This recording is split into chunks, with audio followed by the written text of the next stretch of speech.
Bueno, falta una de las invitadas que venga a este Twitter Space, pero bueno, mientras tanto me voy presentando. Yo soy Juan Ignacio Conde, soy argentino, estoy viviendo en la Ciudad de México. Soy el director de estrategia de Chicas Poderosas. Hace más de un año que estoy trabajando en Chicas, en la parte de la estrategia y en la parte interna. En este momento somos un equipo global que no es muy grande, entonces estamos haciendo un poco de multitasking en todas nuestras tareas y hoy me tocó, yo estoy más en la parte interna de Chicas Poderosas y en lo que es la producción, y hoy me tocó salir un poquito a la calle en este espacio de Twitter Space, este espacio queer que tanto nos gusta y que nos da la oportunidad de hablar y poner los temas LGBT que tanto nos interesan.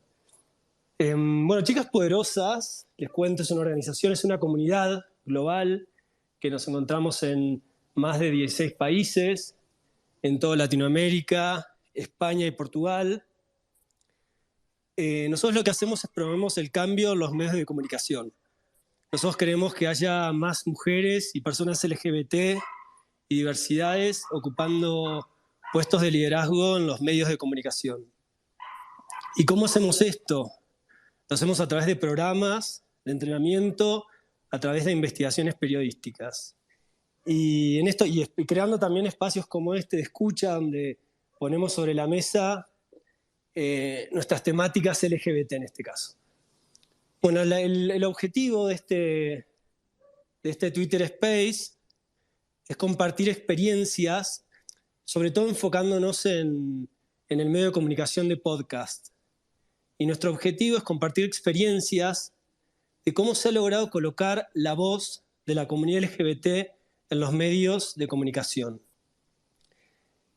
Y un poco también hablar de la gestión de los medios de comunicación con enfoque 100% LGBT, teniendo presente las dificultades que tenemos en cuanto al acceso a la financiación y a la gestión de proyectos.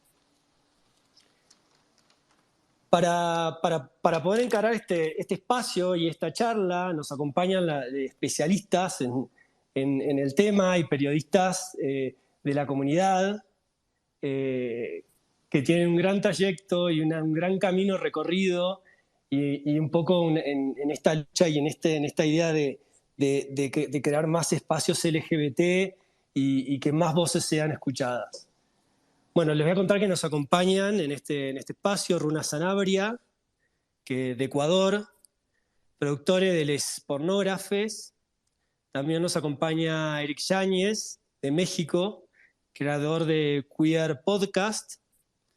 También en este espacio nos acompañan Fernando Arazao, de Brasil, de podcast Fora do Medio. Fernando no fala español, mas tem un traductor que lo va a acompañar y nos va a ayudar para este Twitter Space. Y Micaela Dulard, de la región del Caribe, del podcast Café Marica. Bueno, y ahora me gustaría dar un poco de espacio a que ellos hablen y cuenten su experiencia y se presenten. Y a mí me gustaría, y a nosotros nos gustaría, que en esta presentación que realicen cuenten desde su experiencia qué significa para ustedes el espacio que ocupan ahora. Y no solamente que nos cuenten eso, sino también que nos cuenten el camino recorrido para llegar a ese espacio. Sabemos que es muy difícil lograrlo, sabemos que es muy difícil en los medios de comunicación tener un momento y un espacio donde nuestras voces sean escuchadas. Entonces, que nos cuenten lo difícil que fue lograr ese espacio y la experiencia de lograrlo. No sé a quién le gustaría empezar a quién le gustaría presentarse y empezar esta charla. Les doy lugar a los invitados. Yo podría. Hola. Hola, te escuchamos perfecto. Perfecto. Hola. ¿Cómo estás, Yo Runa? soy... Sí, bien. Muchas gracias por el espacio. creo que también un poco como paréntesis, porque como coordinar las fechas y todo estaba un poco complejo, porque justamente estamos haciendo un evento de escucha de podcast colectivo aquí en Quito, de un podcast que lanzamos hace poquito, entonces está acabándose. Y pues nada, creo que para responder este saludo de qué significa el espacio que ocupo ahora, eh, creo que para mí significa, no sé, como un recordatorio constante de, la palabra, como la imagen, muchos otros formatos, muchos otros lenguajes tienen mucho poder y que estoy en un espacio en el que de alguna manera ejercen y juegan algunos poderes. Y esto lo digo como porque, qué sé yo, hay gente marica que nos escribe así.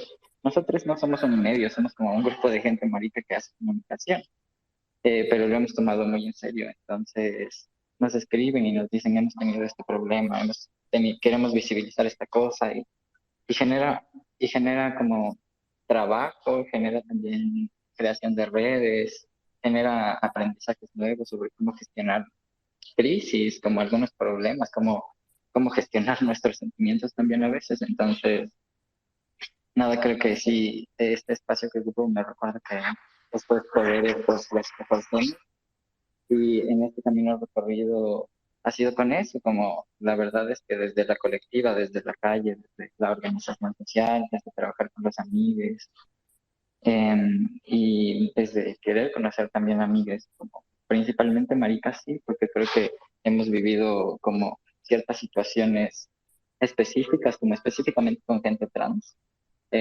Entonces, este espacio en el que ocupo ahora también se ha construido con trabajadoras sexuales, con artistas, con estudiantes, con mujeres. Así que es. Hola. Buenísimo, Runa, muchas gracias. ¿Alguna más que quiera continuar con esta idea de cuente de presentación y cuente su experiencia y su camino recorrido? Hola, hola. Probando, si se escucha bien. Sí, perfecto, se escucha muy bien. Ok, Te escuchamos. pues bueno, primero muchas gracias a Chicas Poderosas.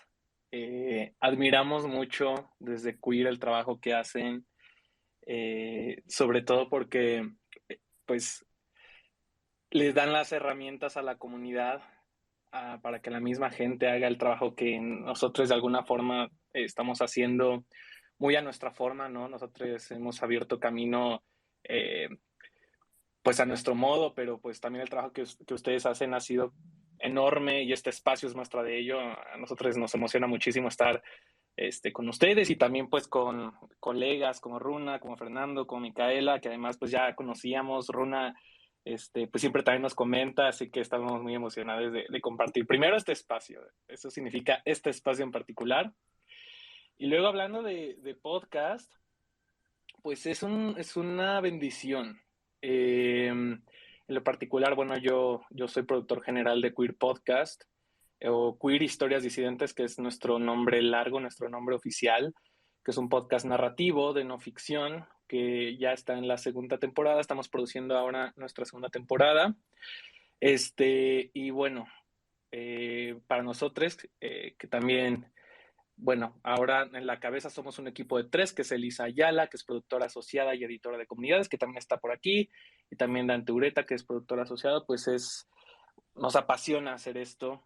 Es el medio sonoro de los podcasts, pues es algo que a los tres, y bueno, a mí en lo particular, pues es un medio que desde mucho tiempo hemos seguido. Yo antes de hacer Queer hacía una serie de terror que se llamaba Psicofonías. Yo empecé haciendo ficción sonora, de hecho, y por pues cuestiones personales, como por mi propia historia de vida, por muchas reflexiones que tuve, al salir del closet como persona gay, hombre cisgénero, pues empezó a haber muchísima inquietud de contar historias personales de la comunidad LGBT en general, pero además que tuviera que ver también con pues muchas otras cosas que nos atraviesan, ¿no? O sea, como eh, nuestra raza, nuestra nacionalidad, nuestras orientaciones de género, prácticas sexuales,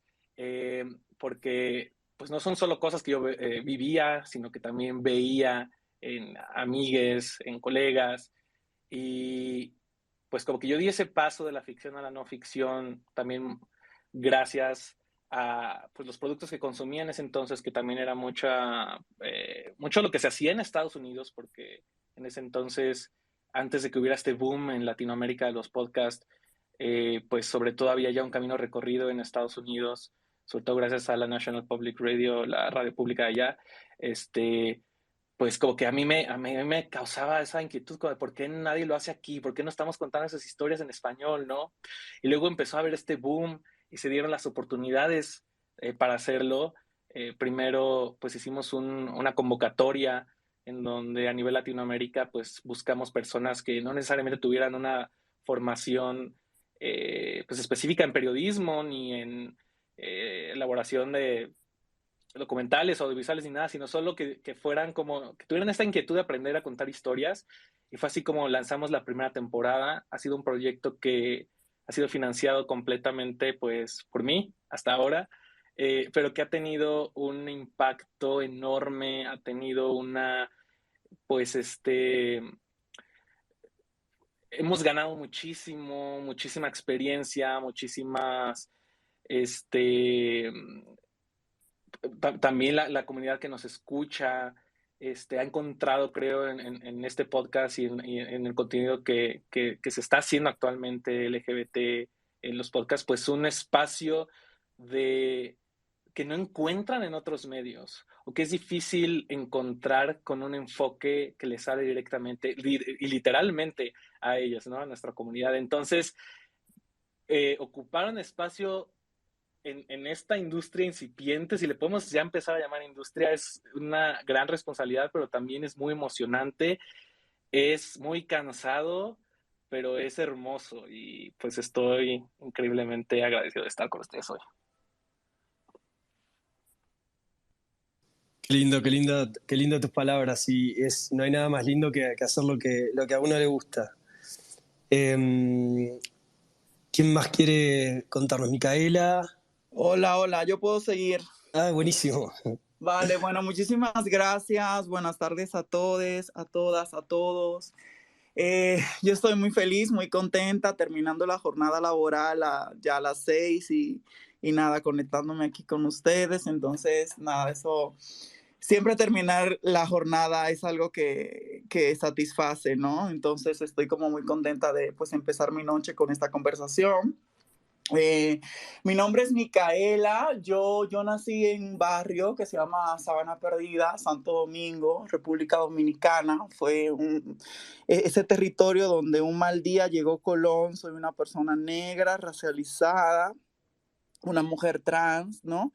Y menciono todo esto justo porque mi voz y los espacios de enunciación que voy construyendo, no solamente hablando en primera persona, sino también colectivamente, dan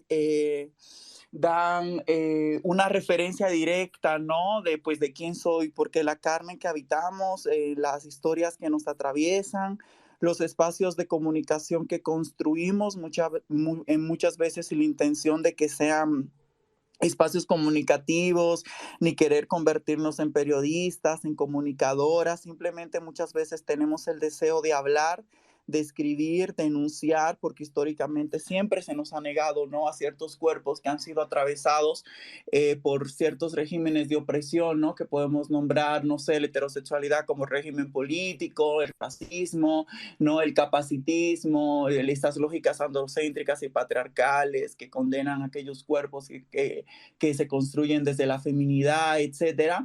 Siempre son cuerpos que sus voces se les son arrebatadas, se les son quitadas. Y esto me acuerda a mí ahorita, a este ensayo muy famoso que va a salir un artículo próximamente, Yo escribo en varios medios y va a salir un artículo en Malvestida donde justamente en este proceso de transición que estoy, bueno, que ya inicié y que voy caminando y que voy experimentando todos los días, ¿no? Yo me preguntaba sobre el acto de hablar y estaba entendiendo yo como mi transición como si fuera un acto de hablar, como si algo, no sé, como eternamente me ha callado, como si una voz estuviera dentro de mí, que fue una voz silenciada, una voz sin micrófono, una voz sin un espacio para enunciarse, para nombrarse, ¿no? Para prescribirse, para construir, para autodeterminarse, ¿no? Desde la autonomía, desde toda mi agencia.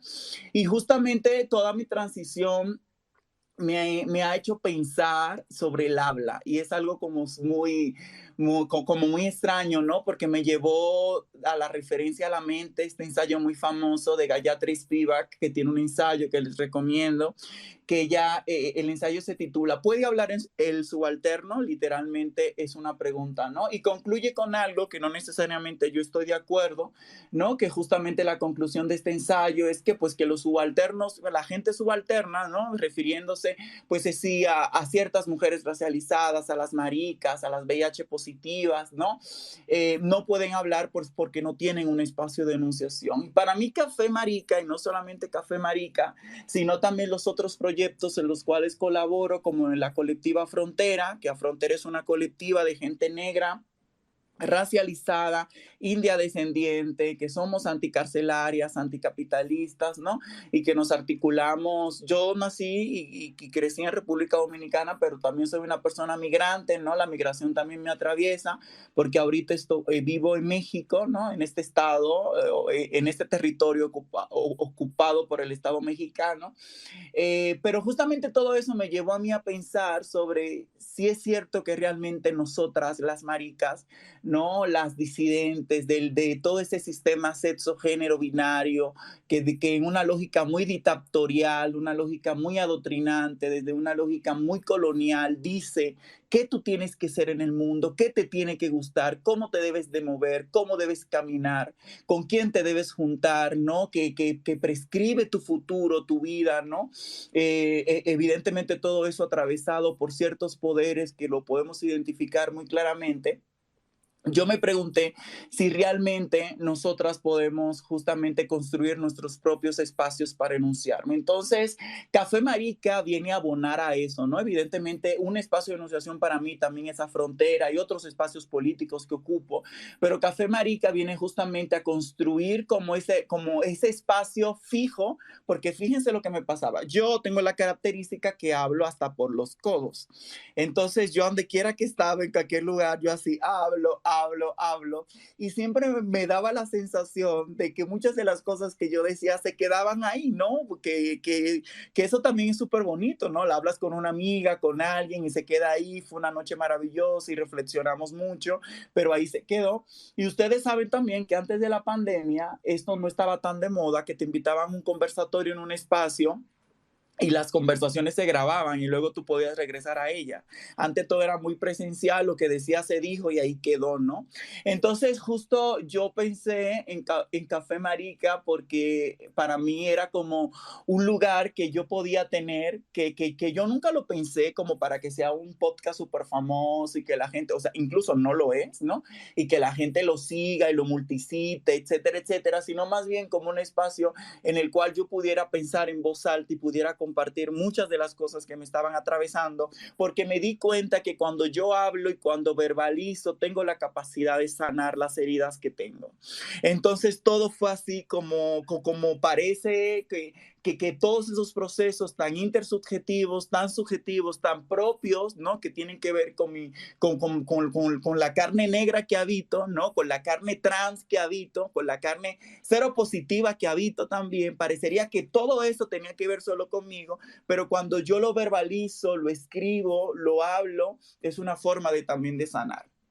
Y ahí fue donde me di cuenta, sin querer, cómo también esos espacios llegan a otras personas y que lo que yo estoy sintiendo no necesariamente lo estoy sintiendo yo, sino que está teniendo un eco, ¿no? En otras subjetividades, en otras localizaciones, en otras geografías, lo que significa que también hay redes, hay colectividad y que los cuerpos que viven en las fronteras y en los márgenes de este sistema cis, heterosexual, racista, colonial, no somos uno ni dos, sino que somos varios, ¿no? Entonces, lo que yo me he dado cuenta también con Café Marique es eso, como la capacidad de reproducción y la capacidad de réplica que podemos tener, no en el sentido de que hay una persona que sea la emisora, que esté hablando y todas las personas que estén alrededor solamente escuchan, sino que es dialógico. O sea, cuando te das cuenta que tú lanzas la reflexión, pero eso genera también como una conversación y eso me parece a mí como súper rico, súper potente y súper bonito, ¿no? Y regresando, y con esto concluyo, ¿no? A esta pregunta que hacías, ¿no? ¿Qué significa este espacio y cuánto me ha costado? Pues mira, la verdad es que yo estudié Relaciones Internacionales y yo soy de esas personas que la neta no le sabe a la tecnología. O sea, yo no sé. O sea, a mí, yo soy feliz escribiendo así, la paquetería de Office y ya, nada más, ¿no? Entonces, yo la verdad me frustra mucho, me genera mucha frustración cuando tengo como que enfrentarme a programas, a cosas. Y si ustedes se dan cuenta, mi podcast es muy crudo, o sea, como lo grabo, lo subo. O sea, literalmente, grabé una intro aparte, grabé un final, lo junto en Anchor, tras y todo lo demás, así como lo grabo, lo subo, ¿no? Entonces, eso también habla de cuáles son las personas que tienen las plataformas. Evidentemente, hay muchas compañeros, ¿no? Que van desarrollando las habilidades y de donde no hay, comienzan a construir, a profesionalizar todo su trabajo, su podcast, sus plataformas, ¿no? Pero la realidad es que yo también me he dado cuenta que en ciertos círculos, como hay ciertas personas, porque ustedes saben que los podcasts se pusieron de moda también en la pandemia, y yo me di cuenta como mucha persona blanca, cis, heterosexual, privilegiada, con privilegios de sexualidad, clase, ¿no? De geografía y todo, literalmente tuvieron la capacidad de decir, claro, estoy en pandemia, los podcasts están de moda, voy a contratar una consultoría que me haga mi podcast. Y literalmente, una persona que le manda sus micrófonos, que le dice cómo tiene que grabar, dónde tiene que grabar, y esa persona lo único que hace, incluso hasta le gestionan sus entrevistas, las agendas, ¿no? Y cuando yo dije, bueno, pero quizás eso no es tan caro, ¿no? Y me acerqué, yo dije, bueno, me voy a acercar, chance, pudiera yo personalmente costear eso. Y no es así, es carísimo. Entonces ahí fue donde yo me encontré en esa disyuntiva y decir, ¿qué hago? Grabo mi podcast y ni modo, así se va. Lo más importante es lo que yo diga ahí. O no lo grabo porque quiero tener un podcast súper producido, que le ponen una cápsula al inicio, que hay transiciones, que está la musiquita constante de fondo, y la verdad yo no puedo hacer eso y no puedo pagar a alguien para que lo haga, ¿no? Entonces ahí, cuando respondiendo esta pregunta, o sea, ¿cuánto me ha costado? Pues me ha costado mucho, porque lo primero que he tenido que hacer es reconciliarme con el producto que ha salido tal cual, así de bruto, no uso comillas. Entonces, nada, lo dejaría por ahí y pues seguimos en la conversación. Muchísimo gusto y qué bonito coincidir con todos. Muchas gracias, Micaela. Para agregar a lo que vos decís, pero hay algo súper importante, que el poder de tu historia no tiene precio y no lo cambia nadie. Entonces eso es lo que marca la diferencia, ¿no? Bueno, Fernando Aração, do Brasil. Olá. Gente, eu ia falar em espanhol, mas eu vou falar em português mesmo. Eu estou aqui com o Ítalo, que vai me ajudar na parte da tradução. Eu quero dizer boa noite a todo mundo e começar dizendo que é um prazer estar aqui. Obrigado, Chicas Poderosas, pelo convite. Ítalo, depois eu continuo. Sí, perfecto. Él dice, y voy a utilizar a partir de ahora el primer tiempo, o sea, voy a decir que yo soy él. Dice, hola, buenas noches. Iba a presentarme en español, pero ahora Ítalo me va a ayudar en la traducción. Y que como están, que todo bien. E agora sim, você pode continuar. Muito obrigado. Bom, eu sou Fernando Aração, eu sou de São Paulo, do Brasil. Sou o criador da rede LGBT Podcasters, que é um agregado de podcasts aqui de produtores LGBTs que a gente tem já há 3 anos. Você pode me repetir seu sobrenome, por favor? É Arazão. Arazão. Arazão. Bueno, Isso. él dice, yo soy Fernando Arazão, soy de Sao Paulo, Brasil, y trabajo en el podcast de Fuera do Meio, que es un podcast para personas LGBTQ+ de Brasil, o podcasters, como también se le conoce. Sim. E também sou fundador da rede LGBT Podcasters. Y también, también soy fundador de la red LGBTQ de podcasters, de la fundación de las personas LGBT que hacen podcast en Brasil. Muito bem. O Fora do Meio, ele nasceu, na verdade, de uma tristeza minha. Eu moro no Brasil e, como vocês sabem, a gente tem o pior presidente que a gente poderia ter no mundo, né? O Bolsonaro. E quando ele foi eleito, eu fiquei muito chateado com o rumo que o Brasil estava tomando e eu pensei, eu preciso fazer alguma coisa. Bueno, el podcast Fuera de Medio nació a partir de una tristeza mía porque, como ustedes ya saben, Brasil tiene el peor presidente del mundo, que es Bolsonaro. Y bueno, fue como una forma de poder expresar mi molestia e incomodidad con el presidente Bolsonaro. Ele se elegeu, né, com um discurso muito homofóbico, atacando, né, negros, atacando LGBTs, atacando indígenas. E eu, quando vi o resultado da eleição, eu pensei, o que eu posso fazer para tentar dar um pouco de esperança para as pessoas iguais a mim?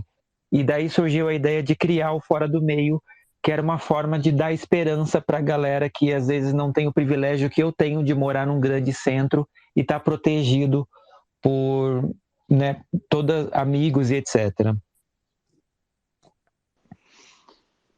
Bueno, Bolsonaro, el presidente, ganó las elecciones y se eligió basado en un discurso homofóbico donde ataca a personas afrodescendientes, población indígena que existe en Brasil y también pues otras partes más pobres de Brasil, así como las mujeres.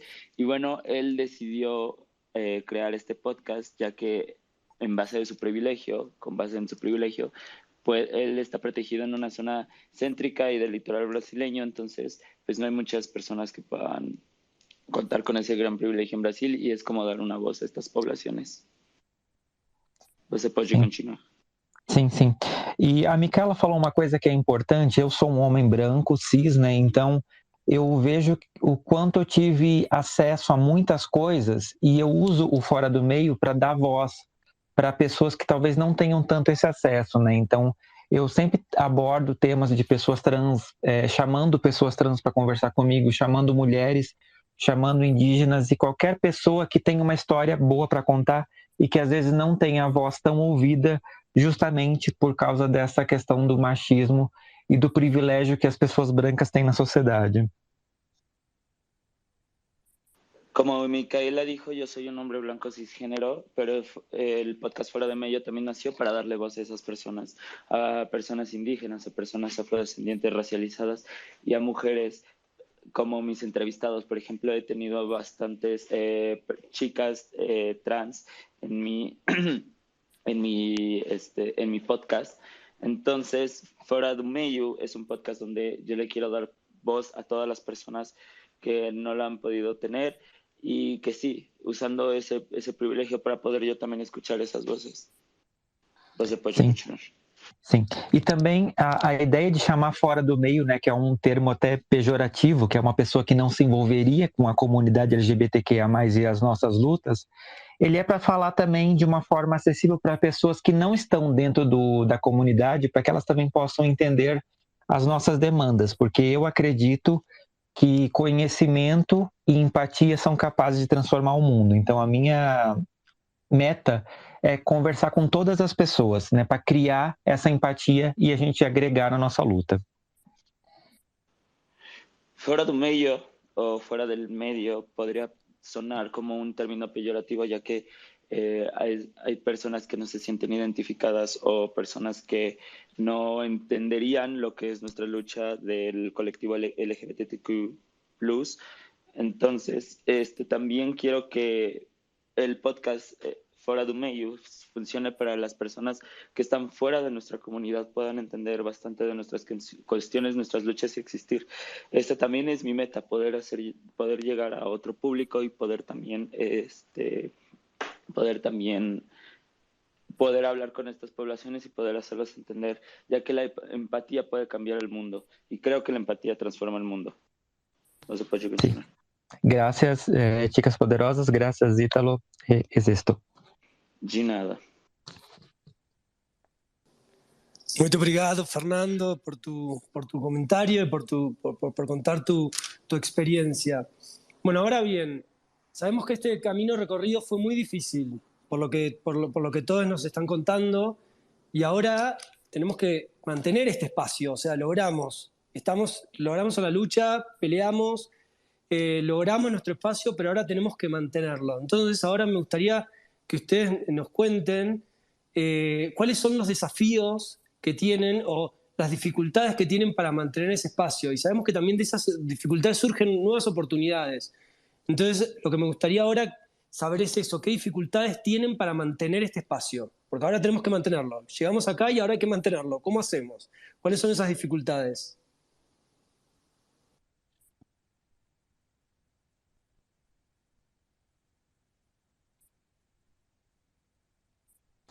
Bom, vou começar então.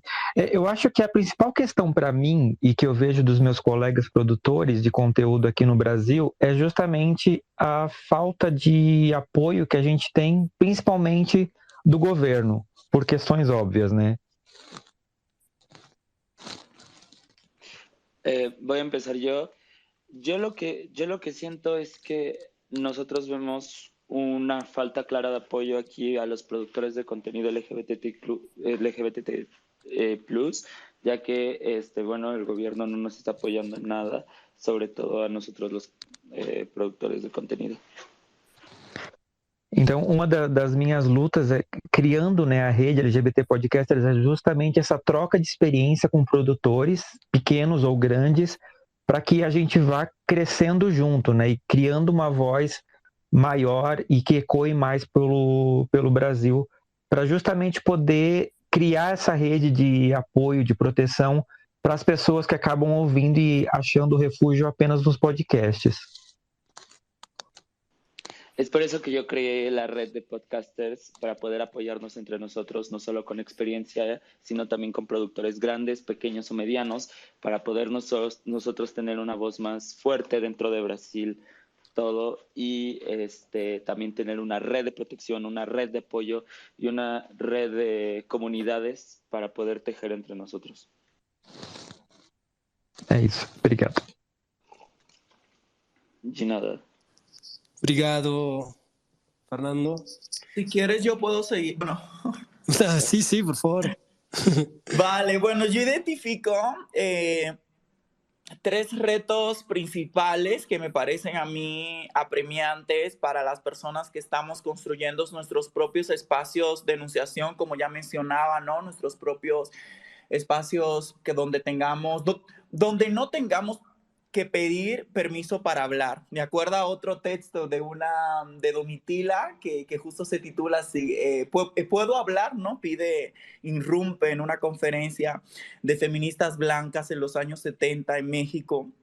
Y antes de tomar la palabra, pide permiso para hablar, ¿no? También Sojourner Truth, que no sé si ubican, que fue una gran abolicionista de la esclavitud en los Estados Unidos, también cuando se preguntó, ¿acaso no soy una mujer? Pidió permiso para hablar. Y con esto lo que quiero decir es que cuando es marica, o sea, cuando una habla, y es lo que quiero yo como dejar bien claro, ¿no? Que esto no es un proyecto cool nada más, porque muchas veces hay espacios queers que son muy blancos, de gente muy blanca que ve lo queer como muy chido, soy la disidencia, estoy a la vanguardia.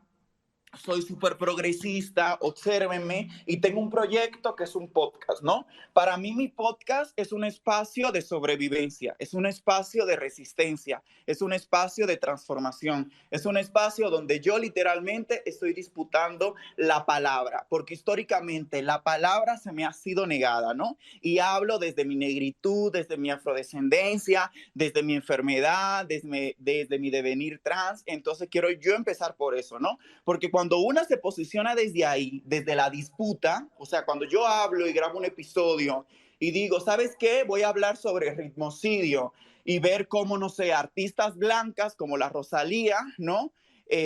Expropian culturas negras, comienzan a cantar merengue o comienzan a masticar chicle con la boca abierta, cuando aún históricamente se le ha sido condenada por hacer eso y se nos han tachado como maleducadas, personas sin cultura, y cómo vemos que cuando una persona blanca lo hace, inmediatamente es celebrado, ¿no? Entonces vengo justamente para hablar de esos temas que son incómodos, ¿no? Entonces cuando estamos haciendo eso y cuando estamos poniendo esos temas sobre la mesa, recibimos violencia. Entonces un primer reto que yo identifico tiene que ver con esta lógica en que estamos produciendo contranarrativas. O sea, no solamente estamos haciendo comunicación, sino que lo que estamos haciendo, o al menos yo desde Café Marica y también desde las colectivas que formo parte, es construir contranarrativas, ¿no? Históricamente nos han dicho qué tenemos que ser, cómo tenemos que movernos, qué tenemos que decir, ¿no? Y construimos nuestros propios espacios para poder desmentir lo que históricamente han dicho que nosotras somos, ¿no? Y lo que nosotras no podemos desear y lo que nosotras no podemos tener, etcétera, ¿no?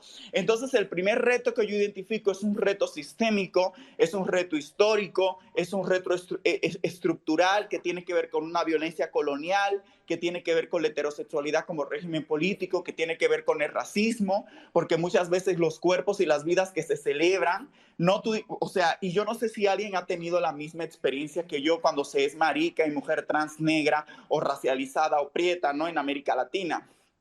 Pero yo he notado cómo muchas veces a personas que se nombran queer desde la blanquitud y desde el privilegio de clase son voces que son aceptadas y abrazadas. Y son voces que son aceptadas desde la diversidad, desde la inclusión. Cuando una habla y comienza a hablar, no sé, de temas un poco complicados como la militarización de un país y saber que la militarización nos afecta a nosotras cuando somos negras, o hablamos, por ejemplo, sobre el desabasto de antirretrovirales para personas VIH positivas, entonces ya esos temas no son tan necesarios, no son tan importantes porque resultan demasiado impertinentes, ¿no? Entonces, concluyendo ese primer reto que yo identifico, tiene que ver un reto sistémico, porque parecería que cuando nosotros hablamos de nuestras experiencias, de nuestras heridas, de nuestros dolores, ¿no? Esos temas no son tan abrazados como muchísimos otros, ¿no? Y ahí encontramos una gran resistencia, no solamente por la gente que tiene privilegios históricos, sino también por gente que se nombra de la misma comunidad.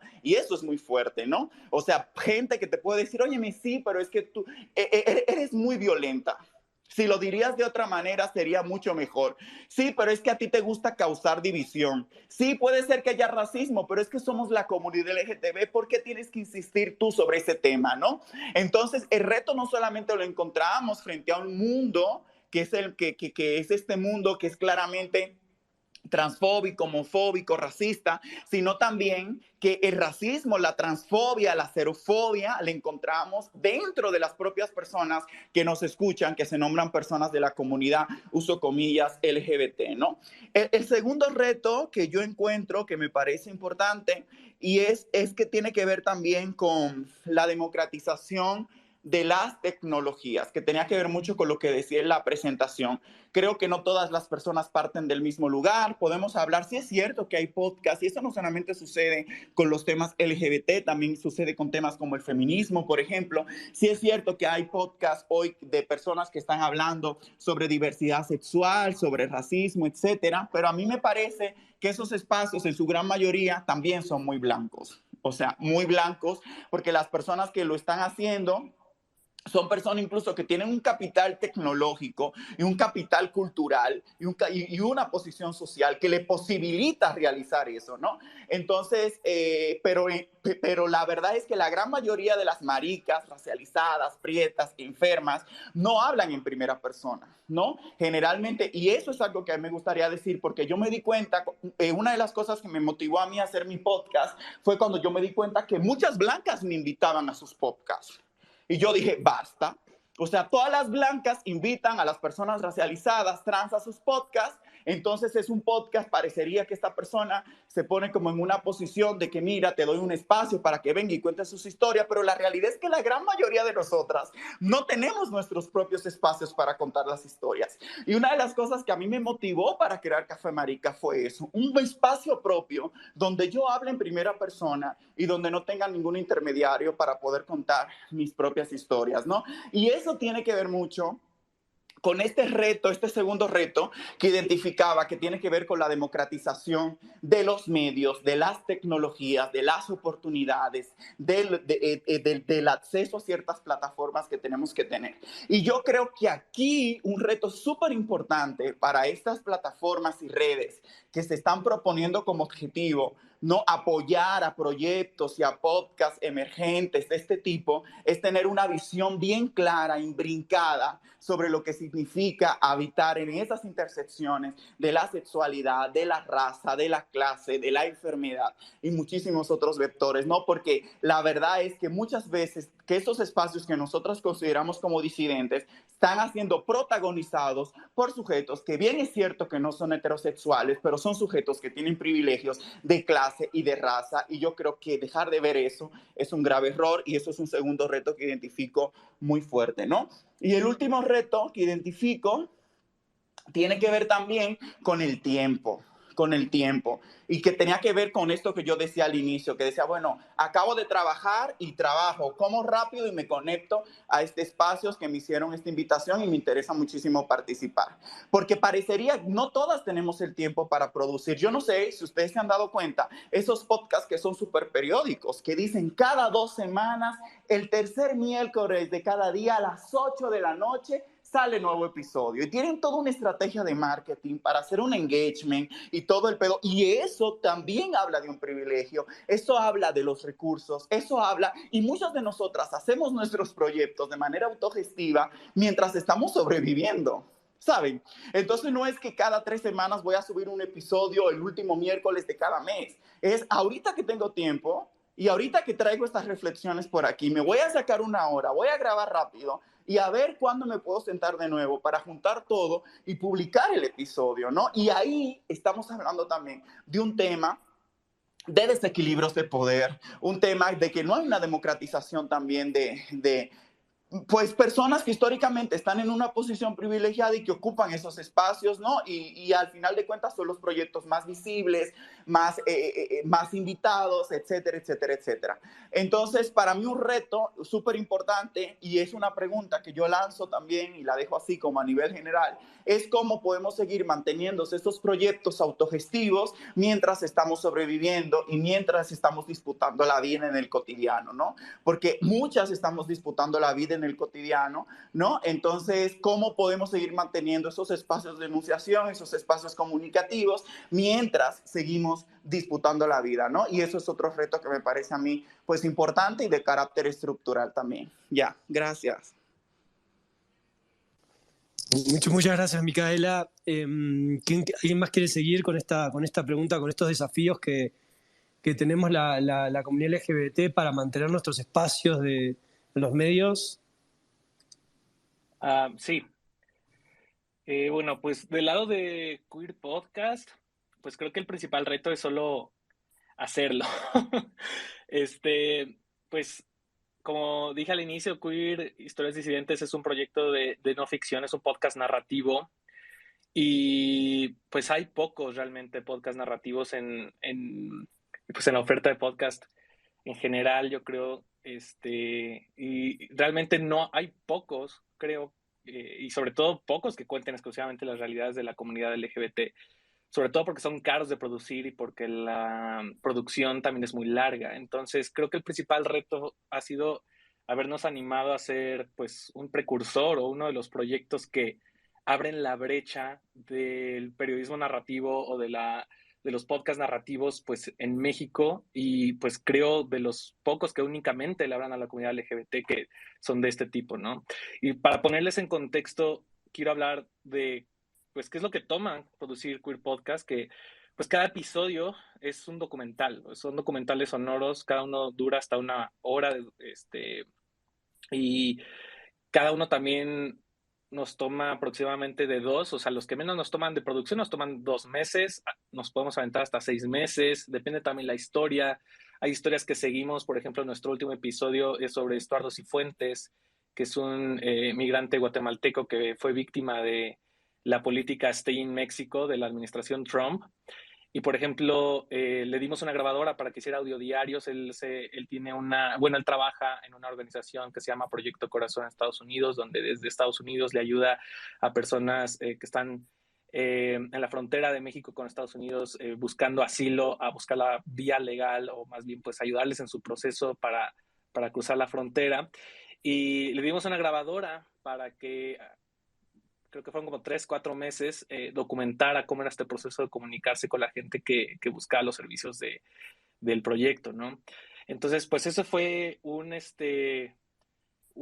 episodio que, pues sí, tardó 6 meses, yo creo que más, si no me equivoco, pues hasta, bueno, ahí intervinieron también nuestros colegas que son Esto No Es Radio, que es una casa productora independiente que está ubicada en Guadalajara, que es también un amigo mío que se llama Fernando Hernández, y que pues bueno, de alguna forma ellos nos ayudan en el proceso, no de forma económica, sino más bien como el lado de producción. También junto con ellos se unen de pronto productores asociados, en donde, por cierto, justo también buscamos que haya diversidad pues de visiones, de historias, y bueno, seguimos un proceso de propuesta de historia primero, o sea, quienes llegan con con una idea, con un pitch, ¿no? De la historia que quieren contar. Nosotros vemos si pasa o no nuestro criterio editorial, eh, que tiene que ver mucho justo con historias que no revictimicen, que presenten una visión distinta a la que se presenta en el periodismo de denuncia, que usualmente estamos acostumbrados a ver únicamente como notas que pues justamente hablan de la violencia y que son muy necesarias, que viven las comunidades LGBT y de la diversidad sexual en nuestras regiones. O vemos eso, o vemos pues contenidos también de pronto muy banales o muy idealizados también en la ficción, ¿no? O sea, como que no encontramos historias que se cuenten de una forma como en un punto intermedio, ¿no? Entonces nuestro criterio editorial tiene mucho que ver con eso, ¿no? De que si es una historia que podemos enfocarla de una manera en que además tenga varias capas, ¿no?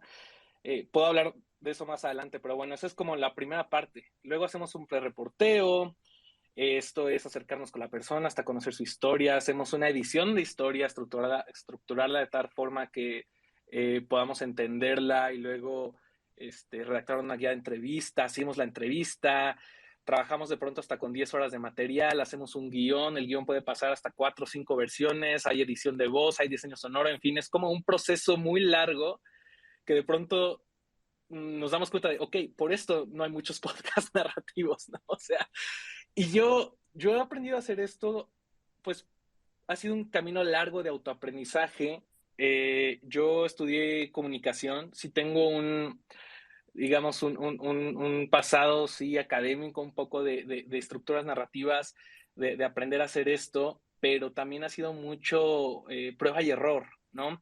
Y también yo he tenido la fortuna de justo estar picando piedra desde hace tiempo, hablando sobre podcasts, escribiendo artículos, y por azares del destino fue que terminé trabajando con una productora de podcast muy pues celebrada en Estados Unidos, que se llama Snap Judgment, que pues son pioneros del formato de no ficción en Estados Unidos. Y es a través de ese trabajo que yo puedo financiar Queer Podcast, ¿no?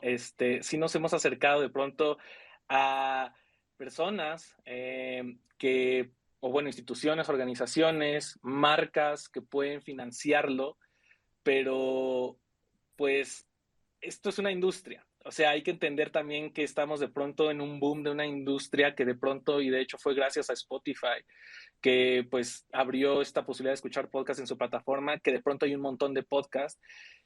Y eso, ¿no? O sea, de pronto hay un montón de podcast y la visibilidad es también un reto, ¿no? Y además, por eso, porque es una industria, hay intereses de productoras, de plataformas y de aceleradoras en donde todo está situado en el contenido original, en los influencers, en los números, básicamente, ¿no? En los números tanto de cuánta gente puede llegar a escuchar tu podcast, cuánta gente tiene en sus redes sociales la persona que está hablando, y a nosotros no nos importaba nada de eso. O sea, a nosotros nos importaba justo encontrar la forma de contar estas historias que en ningún lado se está haciendo.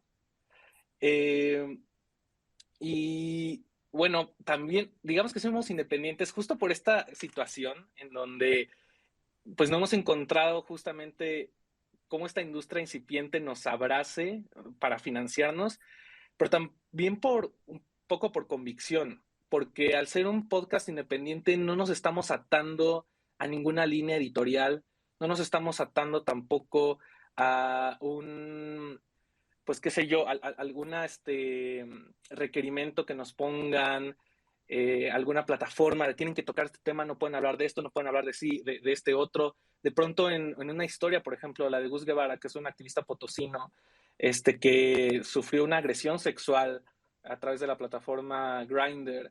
Y bueno, es un episodio bastante fuerte porque, bueno, él es un hombre que vive con una discapacidad y gracias a ello, pues logra, entre comillas, gracias a ello, ¿verdad? Logra que su caso sea seguido por una fiscalía especializada y logra dar con el agresor. Pues se ponen tantas preguntas en la mesa, incluyendo la regulación de las apps. Y bueno, imagínense el tema que hubiera sido, podemos mencionar tal marca, podemos hablar de Grindr, podemos hablar de Uber, y de pronto, pues también ser independientes nos ayuda también a tener como esa flexibilidad de tocar ciertos temas o de hablar de ciertas cosas que de otra forma sería como complicado. Este, pero en sí, pues se pueden imaginar lo costoso que es esto. Sin embargo, como decía Runa muy al inicio, a mí me hace muy feliz que este no sea un trabajo individual, o sea, que yo tenga la posibilidad de abrir espacios también de trabajo, porque con nosotros trabaja de pronto hasta 10 personas, entre diseñadores sonoros, entre gente que hace revisiones del guión, entre pues las mismas personas que van a entrevistar, o sea, sí es un trabajo en colectivo que además se está retribuyendo. Todas las personas que trabajan en queer, pues son gente de la comunidad, ¿no? De la diversidad sexual, y que, pues de cierta forma, pues como que se vuelve una cuestión de no importa que no nos abracen las plataformas porque ellas no están hablando de estos temas y tampoco le están dando trabajo a estas personas. Es de alguna forma muy autogestivo también porque como sea nos van a encontrar, porque somos los únicos que están hablando de estos temas y quienes les están dando trabajo también, ¿no? Entonces, definitivamente esto lo estoy hablando también como de una perspectiva muy paliativa, porque definitivamente seguimos en la búsqueda, seguimos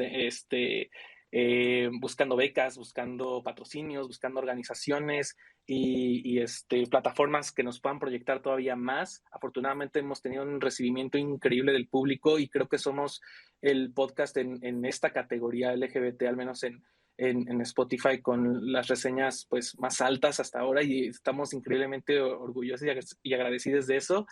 Y por ello pues creemos que esto puede ser sustentable. Y hasta ahora he tenido la fortuna y el privilegio, porque es un privilegio que exista y hacer lo que exista, pero sustentable en términos económicos, puedo decir que no es, pero retribuye muchísimo a nivel personal y a nivel comunidad también. Bueno, muchas gracias. ¿Quién falta hablar? ¿Runa?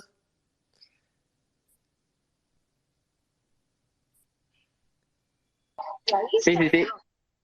Lo siento, ¿me escuchan? Sí, te escuchamos. Ah, ya, genial. Pienso que en cuanto a los retos que hemos como vivido nosotros, es que no nos toman en serio, pues. como si hablamos de cuestiones de sexualidad, o si hablamos de placeres, o si hablamos de las cosas que nos gustan, todo termina sintiéndose superficial y lo leen de esa manera. Pero, digamos, hemos tenido experiencias de jugar con formatos informativos, porque hicimos un noticiero, se llamaba Por Noticiero. Y en este Por Noticiero, pues mi amiga Debbie, que es una mujer trans, como es súper alta, como súper bella también, y ella habla con su cuerpo también. Entonces ella en el noticiero pues no tenía mucha ropa, pero era un formato informativo, era como una especie de comedia medio rara que queríamos hacer, pero como hablando de esto mismo, ¿no? Como no nos toman en serio ni si tuviéramos ropa, como, así que nos daba igual no ponernos ropa.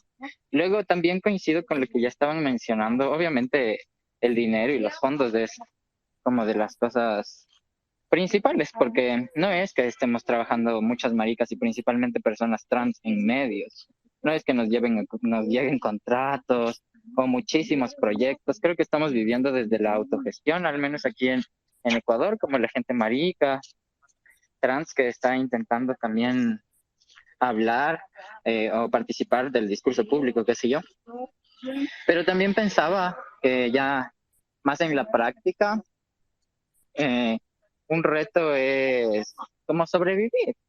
Como les decía, y coincido con Micaela porque me encantó esa cosa de que no, tal vez no queremos ser periodistas, sino que eh, solo tenemos este deseo de hablarnos, como nosotras también tenemos este deseo, y a veces juntar el deseo con la realidad, no solo por el dinero, es difícil, porque a veces no tienes tiempo, a veces estás estudiando, a veces tienes que cuidar a alguien, y como que juntar todo esto que deseamos, qué sé yo, producir algo, producir un video, y, y como hacerlo realidad es súper pesado.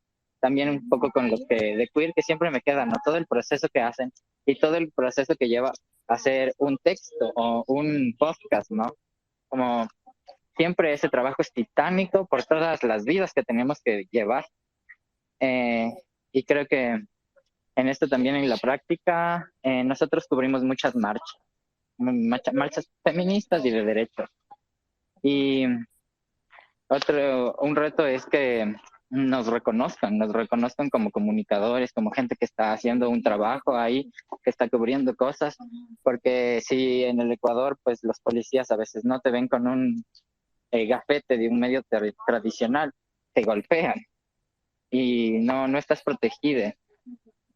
Y pasa mucho en las marchas, como este miedo de el trabajo de la comunicación alternativa o de la comunicación comunitaria, ¿no? Como esta desprotección.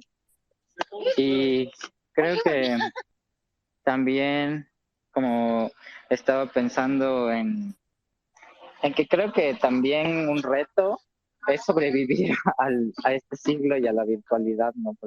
Porque sí, claro, lo que nosotros hacemos y todo puede consumirse y la gente de las redes y de las plataformas gana dinero y demás, pero no solo eso, sino que también estamos expuestos y nuestras cuerpos trans, digamos, a veces, claro, las exponemos y las sexualizamos cuando queremos y hablamos de teoría cuando queremos o entrevistamos a gente cuando queremos, sí, pero hay mucho hate, creo, como estas dinámicas que se han creado en internet que a la final también duelen, como una compa trans que suba una foto y que lleguen miles de comentarios no sobre el tema que está haciendo la foto, sino sobre su cuerpo, es súper pesado.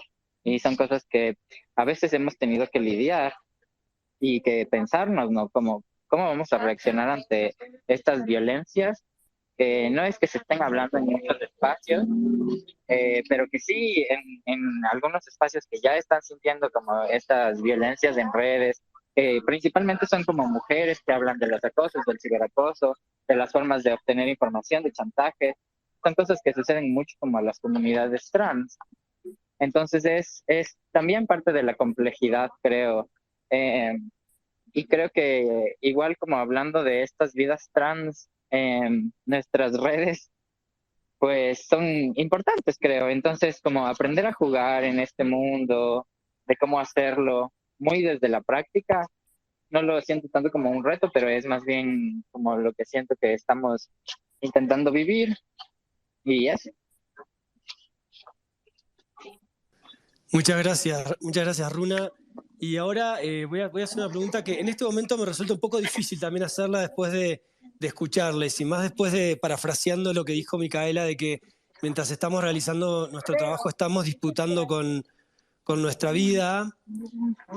Me gustaría que hablemos un poquito de si los medios... Runa, ¿podés silenciarte un segundo? Ahí está. No, a ver. Ya lo hago si sigo en el Sí, micrófono. perdón. Les estaba diciendo que me resulta un poco complejo hacer esta pregunta y poner este tema sobre la mesa también, y más parafraseando lo que dijo Micaela, de que mientras realizamos nuestro trabajo estamos disputando nuestra vida, porque es algo que salió en la charla de todos. ¿Los medios LGBT hacemos periodismo o activismo?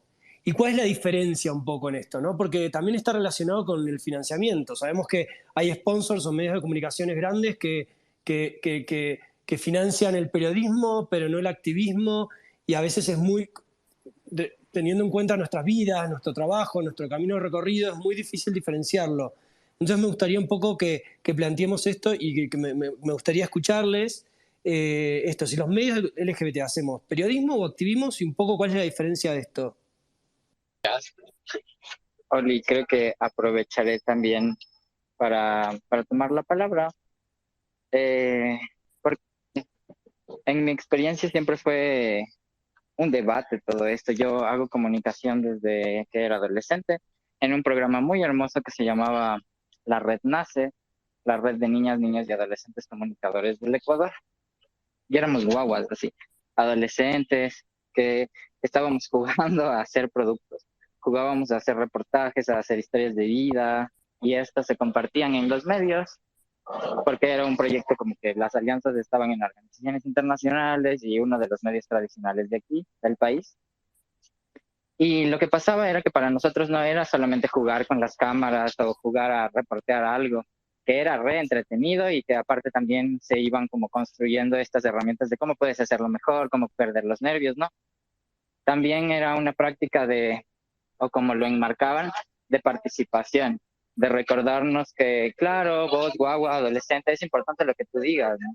Es importante lo que tú opines, y creo que ese bichito de participación, comunicación, en mi vida siempre se quedó, tanto que luego estudié comunicación también yo, como en la universidad, y, y de todas maneras, aunque ya estaba involucrado en la parte académica y demás, eh, también me mantenía haciendo, qué sé yo, estos programas sobre temas que a mí me interesaban porque yo pensaba que mi voz y mis opiniones eran importantes.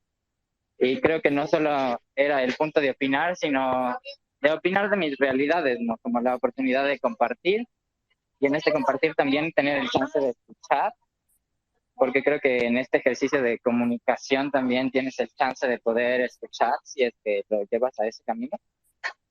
Y creo que después todo lo que hemos estado haciendo, todo lo que hablaba de la comunicación comunitaria, de la gente trans, ha sido un devenir de justamente este debate de qué estamos haciendo, si periodismo o comunicación. Si yo lo pienso, pues a nosotros, a las pornógrafas, casi no nos pagan. Entonces no sé si lo pondría en un trabajo profesional de periodismo, pero creo que tiene sí muchos toques activistas porque, claro, tenemos un enfoque de derechos humanos súper marcado, eh, pero, pero creo que también el punto no es solo enamorarnos de una lucha, que a veces nos ha pasado, creo, solamente repetir discursos y repetir, pero creo que en este jugar en la comunicación también te das cuenta que puedes contrastar, que puedes mostrar diferentes ideas, ¿no? Que puedes construir narrativas. Entonces yo pienso que este debate del periodismo trasciende el activismo. Creo que ha habido debates en la comunicación también sobre la objetividad, sobre que este es un recurso de la sociedad y demás. Y sí, claro, porque, porque nos comunicamos entre todos, es parte de la comunidad, de la colectiva. Entonces creo que es parte de nuestras prácticas. Quizás no solamente se trata de información y de esta pretensión de querer ser objetivamente los que te muestran la verdad sin sin sesgos y nada. También tiene objetivos políticos, los medios y los noticieros y todo lo que vemos también tiene objetivos políticos que responden al mercado y a ciertas organizaciones políticas específicas.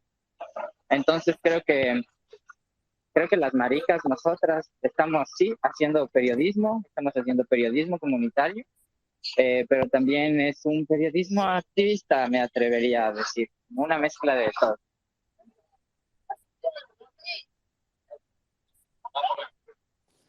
Buenísimo, muchas gracias. ¿Alguien más que quiera un poquito hablar de esto de periodismo y activismo?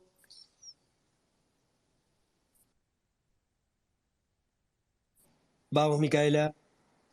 Sí, me parece una pregunta súper interesante y que nos lleva como a pensar muchísimas cosas, ¿no? Y justamente creo que terminamos haciendo cosas que nunca nos propusimos, o al menos desde mi caso. Y eso me recuerda a una experiencia muy particular en el movimiento de derechos humanos en México. Yo trabajo en organizaciones de la sociedad civil en México, con personas defensoras de derechos humanos y en muchos espacios de reflexión, de construcción política, de construcción de agendas colectivas, siempre sale eso, ¿no? De testimonios, por ejemplo, de madres buscadoras, ¿no? Que andan buscando a sus hijos, hijas desaparecidas.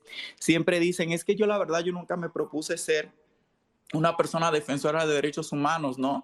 Y después de eso, lo que siempre surge es como esa necesidad. Yo lo que quiero simplemente es como estar tranquila, que mi hijo no se aparezca, ¿no? Como no tener que enfrentarme yo como a ese tipo de cosas. Y este ejemplo lo traigo sobre la mesa porque también yo no sé si ustedes tienen esa sensación, pero el activismo se ha romantizado muchísimo, ¿no? Entonces parecería que es como una profesión más a la cual la gente aspira, que la gente quiere ocupar y decir, sí, soy activista, como si se tratara de algo completamente, evidentemente, estoy diciendo eso con toda la complejidad y con todos los matices que hay que tener, pero como si fuera algo que tú te levantas y te propones ser, ¿no?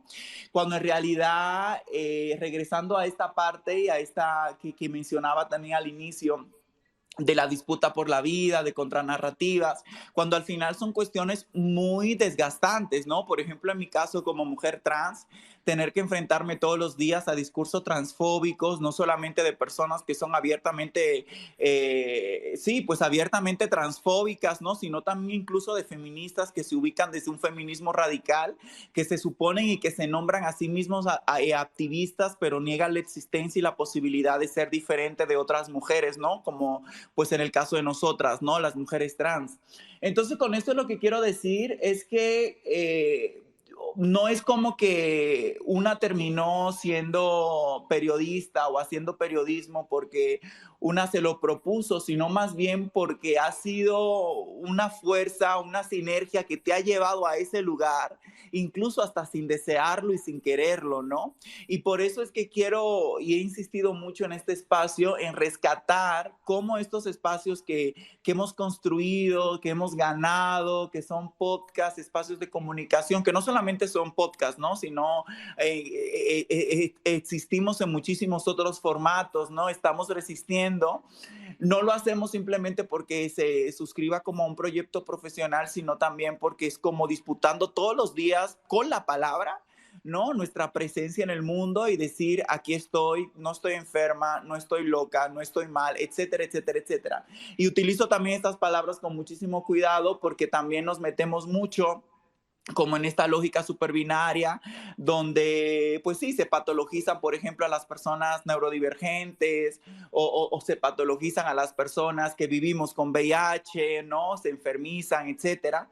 Entonces, todo esto justamente me lleva a pensar como, ¿qué hacemos? Activismo, periodismo. Yo lo que creo que muchas de nosotras, quizás hay unos proyectos muy concretos que desde esa posición política y desde esa agenda política, ¿no? Deciden hacer un periodismo, no sé, un periodismo LGBT, un periodismo feminista, ¿no? Etcétera, etcétera. Pero también como rescatar que muchas de nosotras terminamos en estos espacios porque estamos en procesos de resistencia, porque nos damos cuenta que cuando miramos a todos lados y nos encontramos en una posición y lo único que nos queda, pensando en Michel Foucault, es resistir, ¿no? O sea, nadie está fuera del poder, todo el mundo estamos dentro del racismo, de la colonialidad, del patriarcado, ¿no? Algunas hemos estado en procesos de deconstrucción, etcétera, y ahí vamos como construyendo estas contranarrativas. Entonces, en estas lógicas de resistencia y de existir, nos queda justamente poder como encontrar esas fisuras y esos huecos para poder pues contar otras historias, ¿no? Y al contar esas otras historias, quizás podemos terminar haciendo eso que se le llama periodismo o eso que se le llama activismo, pero al final de cuentas es una disputa literalmente por la vida. Y eso me acuerda mucho también a estas comunidades. En México, yo no sé si ustedes saben, pero ustedes saben que el capitalismo es una mierda y está en todos lados, y que se basa en el despojo, en la acumulación, en políticas extractivas, etcétera. Y en México hay más de 200 conflictos por tierra y territorio, y muchísima gente en las comunidades, cuando está defendiendo la milpa y el territorio, no se está proponiendo ser una persona como defensora del territorio, ¿no? Que luego eso se puede romantizar muchísimo. Simplemente quieren que dejen en paz el río, porque si construyen esa carretera por ahí, literalmente se quedan sin vida, porque el río es una extensión de su vida, ¿no? Entonces me gusta mucho como regresar siempre a esto que me motiva a pensar ¿por qué hago lo que hago? O sea, no lo estoy haciendo porque está chido llamarme periodista y hacer periodismo disidente, antirracista, le podemos poner muchos apellidos, sino porque literalmente estamos defendiendo y disputando nuestra existencia en este mundo que nos quiere muertas, ¿no? Entonces eso me parece a mí súper importante, y también porque esos espacios significan espacios de denuncia, espacios de responder, ¿no? A quienes pues no nos escuchan y a quienes no quieren escucharnos ni les interesa, ¿no? Entonces eso me parece a mí como súper importante. Y la última cosa que me gustaría decir, y sobre eso no tengo respuesta, tengo más preguntas, y es que tiene que ver mucho también sobre qué estamos entendiendo por periodismo, porque quizás ahí muchas veces yo he visto, yo no sé si ustedes lo han sentido así. Tú, Runa, no sé si tú lo has experimentado a lo largo de tu trayectoria, que estudiaste pues esto, ¿no? Pero yo también he sentido una clase de clasismo en relación cuando las personas se nombran periodistas, ¿no? Porque parecería que cuando tú haces cierto tipo de narraciones, de contar ciertas historias, ¿no? Parecería que tú tienes que estar profesionalizada, ¿no? En la carrera del periodismo y utilizar sus lenguajes, sus métricas, sus formas, y eso a mí me parece también como muy fuerte, porque entonces la disputa de ese poder no solamente lo estamos haciendo frente a esos sistemas estructurales que ya he mencionado, sino también incluso frente a colegas que están a nuestro alrededor, ¿no? Entonces, nada, esa es la reflexión que quería compartir con ustedes. Muchas gracias, Micaela. ¿Alguna más que quiera hablar un poquito de esto, de periodismo y activismo? ¿Puedo? Claro que sí.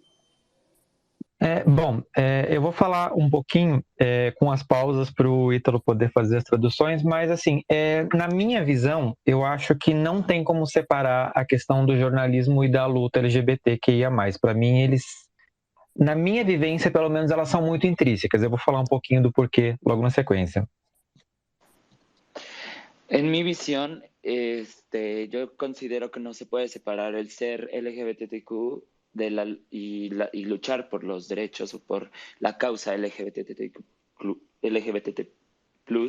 Y bueno, más adelante voy a explicar mis razones y por qué lo pienso y cómo estoy viviendo esa experiencia en mi caso. Então, quando eu resolvi criar o Fora do Meio, a minha ideia era assim, é muito fácil para mim, estar numa cidade grande como São Paulo, falar sobre ser LGBT, né? Porque aqui a gente tem uma conversa um pouco mais madura sobre esse tema.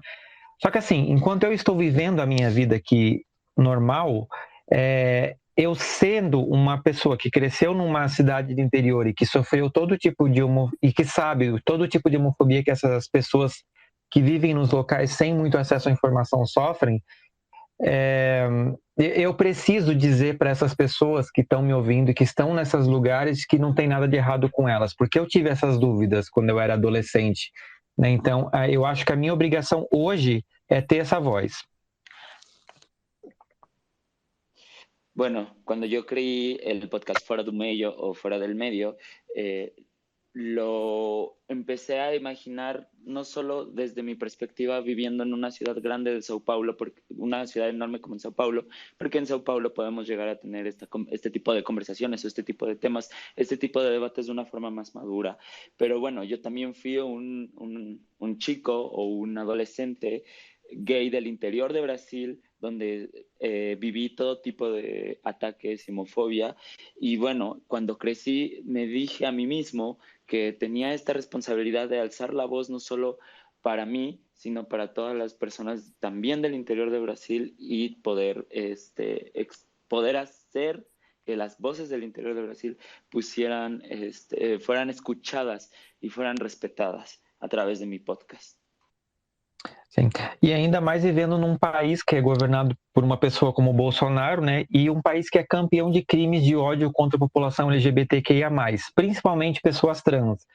Então, como um homem gay, branco, eu vejo que eu tenho a obrigação de aproveitar esse espaço de privilégio que a sociedade me dá e assim, eu sou um cara que tem acesso à informação, então, aos meios de comunicação também, né? Como a Micaela bem pontuou.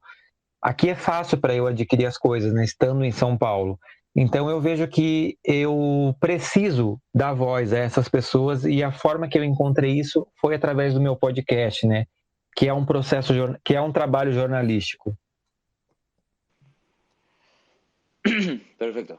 En un país gobernado por Bolsonaro o el presidente Bolsonaro y que Brasil es campeón de crímenes de odio contra la población LGBTQ y plus, y sobre todo las personas trans, principalmente las personas trans son las que son más asesinadas en Brasil. Y yo como un hombre gay veo que tengo la obligación de aprovechar mi privilegio de acceso a la información y a los medios de comunicación para luchar por todas las personas que todavía y por desgracia no tienen esa voz escuchada. Como gay, como periodista y como un chico que creció en el interior de los años 90, en los años 90 en Brasil, y creció viendo televisión en Brasil siendo retratados personajes gays como de risa, y hoy mismo utilizo mi voz para normalizar que mi existencia y mi ser no es de risa, no, y que todos nosotros somos personas iguales y que para mí también lo son, ¿no? Infelizmente o desgraciadamente muchas personas piensan que el luchar y hablar de los derechos LGBTQ+, y de los problemas tienen que estar separadas. E já, você pode continuar. Eu acho que falei tudo isso que tive uma ligação, então eu fiz uma tradução muito rápida. Eu passei pro Ítalo aqui mais ou menos o que eu ia falar, e é justamente isso. Aqui no Brasil, querendo ou não, eu vejo que ser LGBT é um ato político justamente porque a gente está lutando contra uma sociedade que se mostrou extremamente homofóbica, que a gente não tinha noção disso até o Bolsonaro ser eleito, né? É onde esses discursos de ódio começaram a sair do armário e a gente teve acesso a ver pessoas próximas da gente que pensavam coisas que a gente achava que já estavam superadas. E como jornalista, eu acho que eu seria um péssimo jornalista, um péssimo ser humano se eu não usasse o meu lugar aqui de fala para poder ecoar essa voz e me juntar com outras vozes, né? Para poder mostrar que nós e o nosso orgulho somos maiores que tudo isso, né? Então, para mim, não tem como separar ser ativista e ser uma pessoa LGBT, né, e ser jornalista. Para mim, tudo isso tem que andar junto. Se não for dessa forma, eu vou estar fazendo a minha vivência aqui não vai estar valendo a pena. Ok, y obviamente yo creo que el ser una persona LGBTQ+ es un acto meramente político, ya que debido a que yo vivo en un país gobernado por una persona extremadamente homofóbica y por una homofobia rampante, yo considero que sería un pésimo jornalista, un pésimo ser humano y una pésima persona si no hablo de estas cuestiones, si no expreso estas cuestiones, si no hablo por mi comunidad y además si no hacer un acto político del mismo dentro del espectro de la comunicación y de los medios de comunicación. Entonces, para mí no puedo yo separar el activismo del periodismo y el ser una persona LGBTQ+, porque justamente es ese acto político de mi vivencia, de mis experiencias y mis dolores para poder yo hablar de esto. Gracias. Sin nada.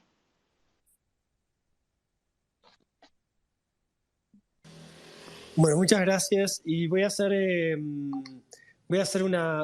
una última pregunta y para ir cerrando, porque ya nos extendimos mucho.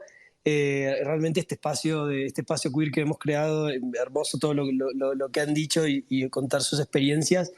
Realmente, ¿estamos preparados para un periodismo con orgullo? O sea, hagámoslo cortito y cerramos, porque nos extendimos mucho y me encantó escucharles, pero vamos a cerrar con esta última pregunta. Me gustaría escucharlo y ya cerramos. Bueno, quiero cerrar y un poco ligar la última pregunta porque me quedé con muchas ganas de aportar algo. Y que es que, bueno, en Queer Podcast creo que, al menos a mí en lo personal, no me gusta decir que hacemos periodismo porque nos remite mucho a una cuestión como muy fría, como de mucho de los números, como del rigor periodístico, ¿no? Como de dejar que los números, los hechos hablen, por un lado, y luego el activismo como que nos queda corto o más bien como muy amplio, ¿no? O sea, como que es un término que aplica a un sinfín de actividades. Sin embargo, creo que sí, en el activismo hablamos mucho sobre contar historias o cambiar narrativas o de reenfocar narrativas o, como dice Micaela, pues de contranarrativas. Y muchas veces la pregunta que yo me hago es en dónde estamos cambiando esas narrativas. O sea, justo hablamos de historias, de narrativas y dónde se cuentan. O sea, como que dónde es ese formato donde se cuentan. O sea, las cambiamos individualmente en la terapia o en Twitter o en textos. O sea, como en nuestro día a día, ¿quiénes tienen el poder de contar esas historias? En nuestras conversaciones. Y bueno, nosotros quienes tenemos estas herramientas o hemos encontrado estas herramientas, eh, pues bueno, es en eso, ¿no? Es en el quehacer de esas historias y de eso se trata lo que estamos haciendo y eso es lo que estamos logrando, un poco ya como para cerrar, ¿no? Y eso se trata en lo que hacemos en Queer también. Eh, y justo también como mirando a eso, que es lo que estamos haciendo al menos en Queer, es que si agarramos algunas herramientas de periodismo, que es pre-reporteo, verificación de datos, búsqueda de fuentes, crónica, pero también tenemos herramientas narrativas. O sea, nosotros nos enfocamos mucho en contar historias a través de estructuras dramáticas, 3 actos, personajes, arcos dramáticos. O sea, lo que buscamos en realidad es entretener y creo que también eso es una palabra que ha sido como denostada mucho, pero lo que queremos es contar historias a través de una narración, porque quizá el periodismo funciona con información, pero las narraciones con emociones. Y para contar historias que conecten con el público y que realmente hagan este cambio y quizás se aproximen a esto que llamamos activismo, tenemos que apelar a la emoción. Entonces yo creo que sí, el periodismo con orgullo es un periodismo pues de la reflexión y de la emoción, sobre todo de la emoción en el caso de Queer, en donde lo que hacemos son historias íntimas, estructuradas, con líneas argumentales estudiadas, ¿no? O sea, buscamos que se comuniquen estos temas que están pendientes en la agenda de la diversidad sexual, pero sin hablar directamente de ella. O sea, queremos contar historias personales. Entonces, nuestra forma de hacer periodismo con orgullo son las historias personales, y creo que cada quien desde sus frentes puede llamarle periodismo con orgullo a las herramientas que tenga disponibles y que con sus capacidades y sus recursos pueda sacar adelante, que sí es un reto, y hemos hablado de eso en este espacio, pero que de alguna forma, pues aquí seguimos y seguimos resistiendo. Muchas gracias. Runa, ¿tenés levantadita la mano? Sí, también quisiera aprovechar antes también que tengas que salir y todo. Nada, creo que antes de nada yo sí quisiera agradecer por el espacio, chicas poderosas. Creo que es muy chévere también encontrar espacios que yo a veces siento de aliados o más que eso como de compañeros. Y también mencionar que yo en serio soy mega fan de Queer, por eso decían que ahí siempre les estoy comentando, porque justo el podcast que lanzamos ahorita nosotros está muy inspirado en Queer, porque son historias en serio profundas, con las que yo lloro en cada capítulo.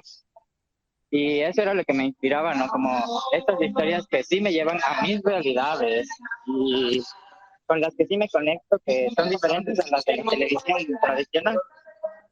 Entonces, eso, como era muy fan, también siempre leerle a la Micaela es una maravilla. También aprender de los otros compas, también de Chicas Poderosas es una maravilla, gracias.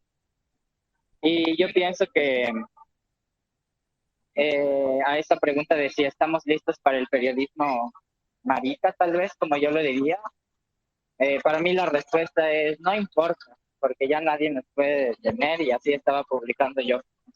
Porque como ver el contenido de todos ustedes, compas, ver el contenido de otra gente marica, ver el contenido de gente que no necesariamente se dice periodista, como decía la Micaela, sino que solamente están siguiendo sus deseos de contar, de decir, de escribir.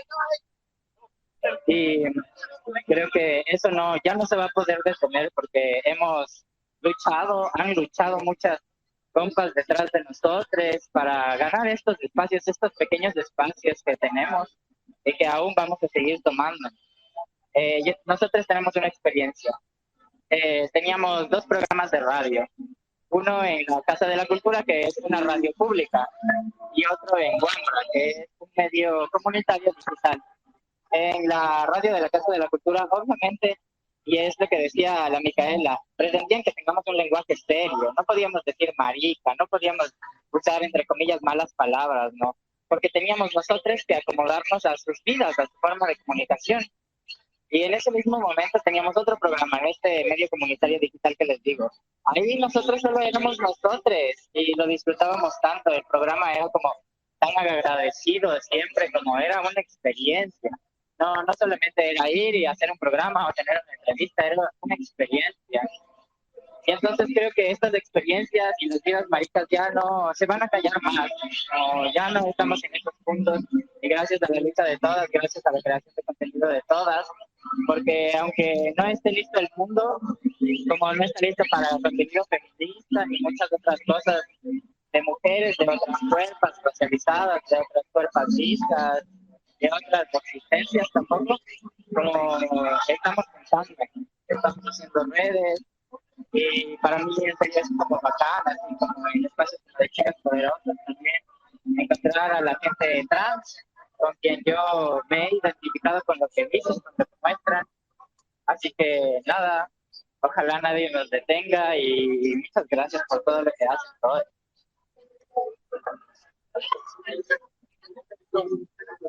Muchas gracias, Runa, por tu participación y tus palabras.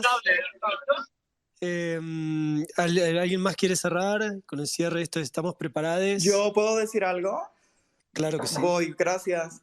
Yo creo que el mundo nunca va a estar preparado para nosotras, o sea, y nosotros. Creo que, o sea, literalmente estamos disputando el poder, porque el poder siempre lo han tenido unos sujetos que es el sujeto hegemónico, ¿no? Que es el sujeto cis, heterosexual, blanco, con propiedad, burgués, con acceso a recursos, con clase, ¿no? Y el hecho de que nosotros hablemos, contemos nuestras historias, porque contar historia es algo súper poderoso también. Contar tu historia, decir tu nombre, saberte que no eres un número más, sino que eres una historia muy concreta, localizada en el mundo, en un lugar muy concreto, que te atraviesan experiencias tan fuertes, ¿no? Como la migración, como la discapacidad, como la disidencia, como lo trans, etcétera. Son muchas formas en que nosotros y nosotras estamos atravesadas, ¿no? Y contar eso y ponerle un nombre, un apellido, y eso es fuerte, ¿no? Y eso tiene la capacidad de movilizar mundos y de construir nuevos horizontes de vida. Entonces el mundo nunca va a estar preparado para eso, porque vivimos en un mundo capitalista donde incluso cuando tú cuentas estas historias pueden también ser aprovechadas para el usufructo del mercado, ¿no? Y ahí vas a encontrar a la cuota o el tokenismo, ¿no? Que ponen a la persona ahí que va a cumplir para que piensen que lo que están haciendo es diverso, pero en realidad siguen manteniéndose las mismas estructuras. Al menos yo lo que estoy haciendo junto a otras colectivas y otros espacios es justamente cuestionarme esas estructuras de poder que mantienen este mundo, que es un mundo muy racista, ¿no? Que es un mundo muy transfóbico. Entonces, y cuestionar eso, nunca la sociedad va a estar preparada.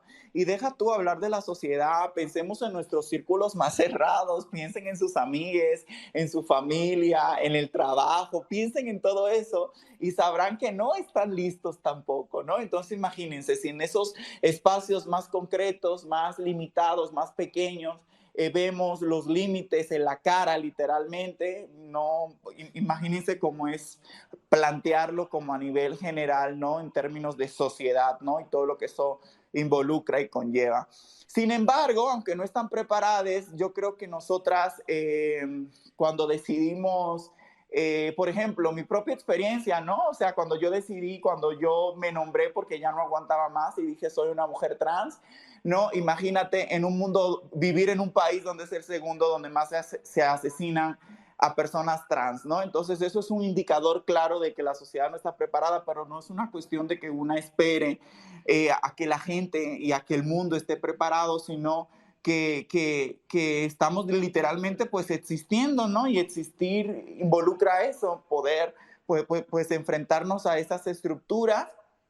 Y nada, entonces yo lo que creo es que hay que seguir haciendo estos espacios, seguir ocupándolos, seguir haciendo contranarrativas y siendo incómodas.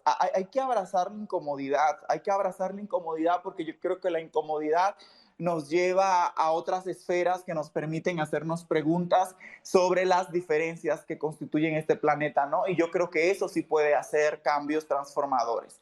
Entonces, aunque no estén listos, nosotras sí estamos listas y no tenemos miedo, sabemos hablar, sabemos escribir, sabemos contar nuestras historias, sabemos disputar nuestra vida y no nos vamos a ir a ningún lado. Y nada, ese sería mi mensaje final y muchas gracias a Chicas Poderosas por este espacio, por la invitación y nada, fue un espacio muy bonito coincidir con todos ustedes.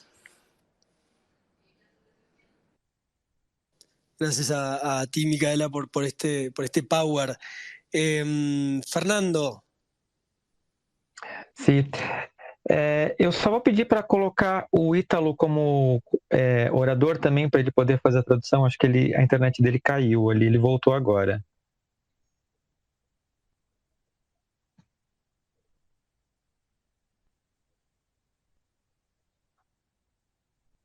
Perfeito. Eu concordo. Perfeito, eu concordo muito com a Micaela. Eu acho que realmente assim, o mundo ele nunca vai estar preparado. A gente que tem que estar. E eu acredito que nós estamos. Nós como pessoas LGBTQIA+, hoje nós estamos. A gente fica talvez meio receoso porque a gente ainda tem esse resquício do medo, de um passado de opressão. Mas eu acredito que nós somos a geração que vai mudar isso. Porque a gente hoje pode falar com orgulho, pode amar com orgulho, pode existir com orgulho. Então, eu entendo que se a gente não fizer isso, hoje o conservadorismo vai continuar nos oprimindo. E a gente não pode mais voltar para os armários. Então, na minha opinião, eu acredito que a gente vai deixar um mundo muito mais diverso e muito mais colorido para uma nova geração. E essa geração vai poder ter uma vivência muito mais completa do que nós temos hoje. Só que a gente já tem uma vivência mais completa do que a geração que veio antes da gente. Então, para mim, sim, a gente pode fazer esse jornalismo, né, ter essa vivência com orgulho. É um passo de cada vez, mas a gente está começando e a gente vai continuar seguindo. Concuerdo con Micaela que la sociedad no está preparada tal vez para un periodismo LGBTQ+, pero nosotros como personas LGBTQ+, y el público está preparado, sí. Porque entiendo que probablemente nosotros tengamos miedo debido al pasado de opresión, pero creo firmemente que nosotros somos la generación que va a cambiar eso, que después las siguientes generaciones que siguen después de nosotros van a tener una vivencia con más orgullo y más colorida y mucho más libre que la que probablemente estamos teniendo ahora, pero es un paso de cada vez.